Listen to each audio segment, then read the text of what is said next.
বাংলার মুখ আমি দেখিয়াছি, তাই আমি পৃথিবীর রূপ খুঁজিতে যাই না আর। অন্ধকারে জেগে উঠে ডুমুরের গাছে চেয়ে দেখি, ছাতার মতন বড় পাতাটির নিচে বসে আছে ভোরের দোয়েল পাখি। চারিদিকে চেয়ে দেখি পল্লবের স্তূপ, জাম বট কাঁঠালের হিজলের অশথের করে আছে চুপ। ফণিমনসার ঝোপে সটি বনে তাহাদের ছায়া পড়িয়াছে।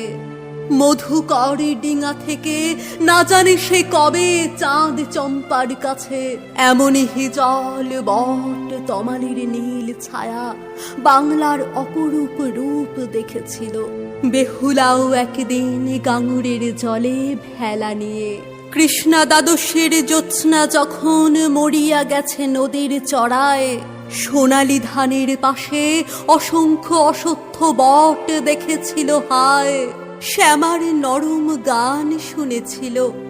একদিন অমরায় গিয়ে ছিন্ন খঞ্জনার মতো যখন সে নেচেছিল ইন্দ্রের সভায়, বাংলার নদী মাঠ ভাটফুল ঘুঙুরের মতো তার কেঁদেছিল পায়।